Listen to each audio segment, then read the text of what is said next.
Welcome to Black Unbounded, where the untold rises from the shadows, where dignity is defended in quiet battles, and where the people they try to push aside come back to stand at the head of the table. Today's story is about a man who was once told he'd never own more than a shirt on his back. A man they tried to escort out of a building he paid for. His name was Elijah Brooks.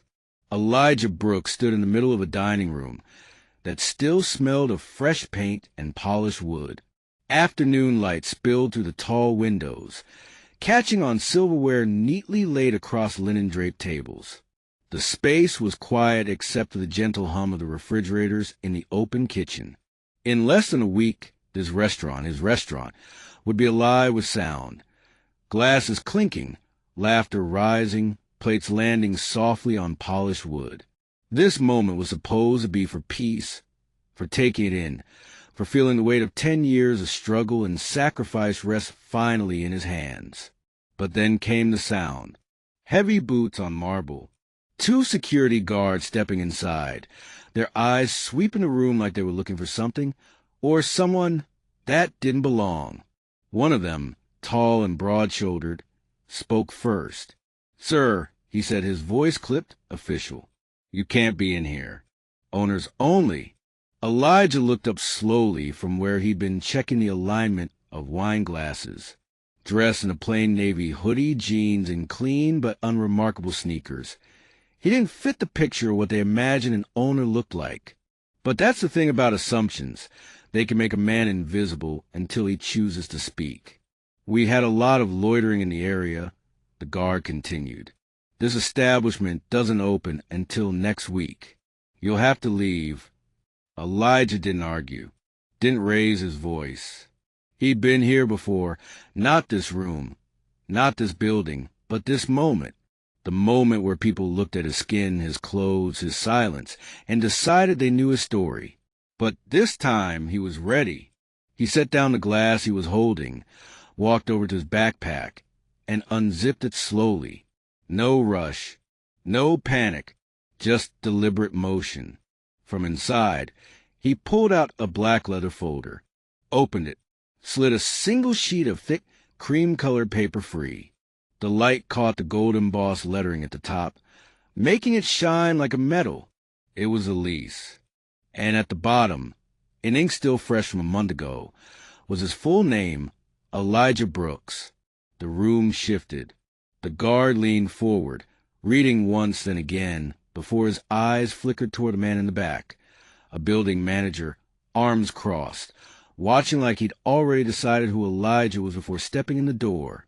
But to understand this moment, you have to go back. 10 years back.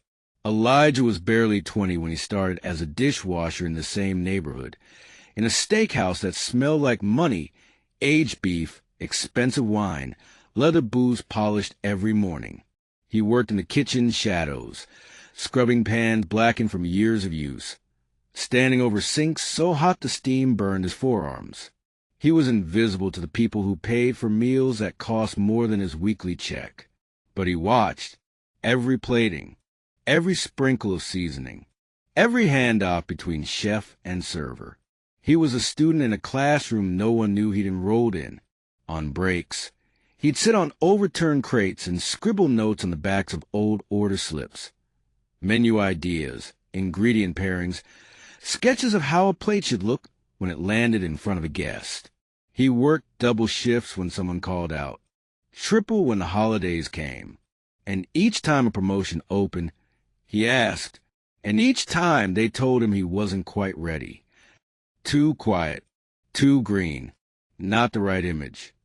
The image they wanted had nothing to do with skill. It had everything to do with the fact that Elijah didn't look like the people they imagined would be in charge. But Elijah had something they couldn't see.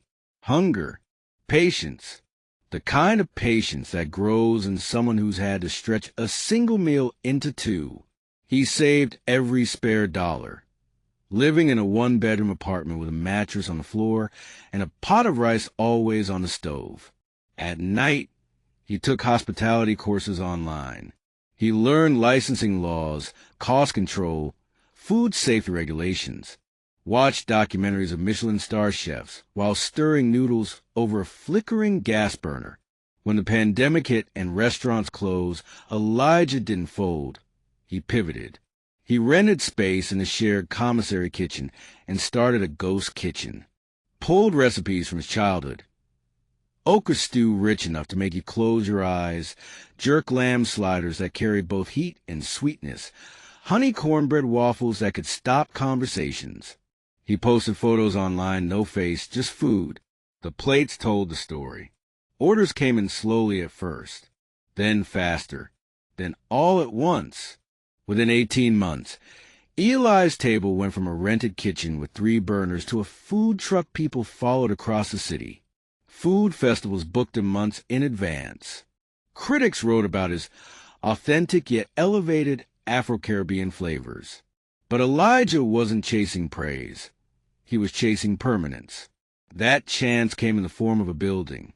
A historic West End landmark once alive with jazz, now empty.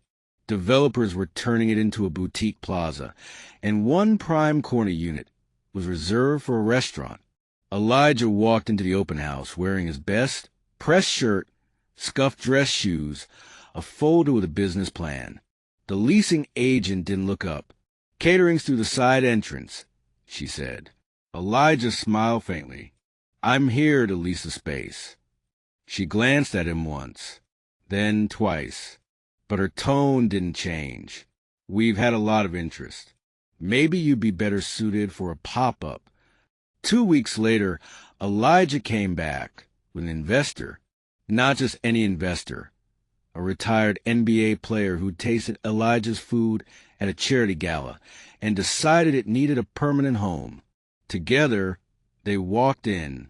This time the agent stood, shook his hand, called him Mr. Brooks. For weeks later, the lease was his.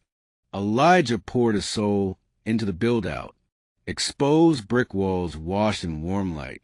An open kitchen so guests could see every detail. Local artists work on the walls. A menu as precise as it was passionate.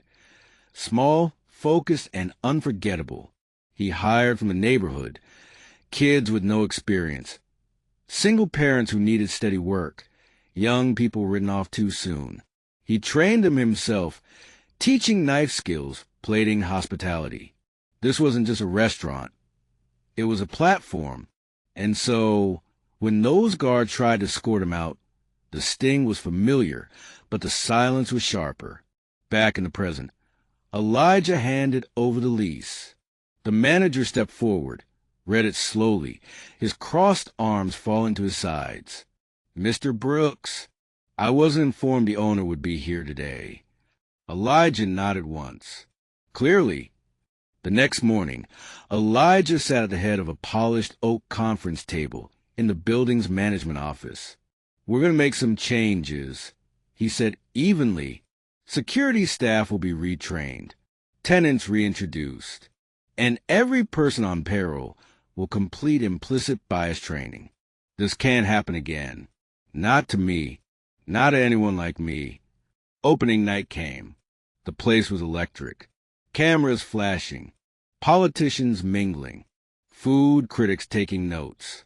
And in the middle of it all, Elijah stood at the kitchen pass, calling orders, greeting guests, laughing with his team.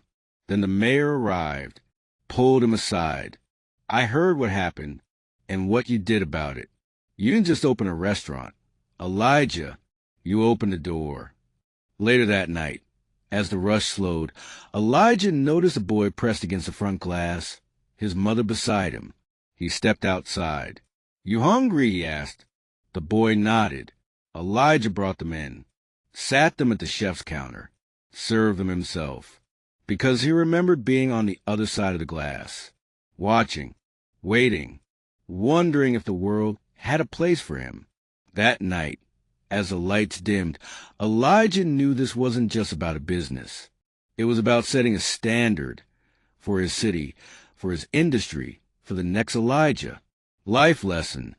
They saw a hoodie and thought they knew the man. But they didn't see the years of nights spent working when the world slept, the dreams that survived every closed door. power isn't in proving them wrong. It's in making sure the door they try to close on you stays open for everyone after you. Thanks for watching. Don't forget to like, share, subscribe, and tell us in the comments where you are watching from. See you in our next video.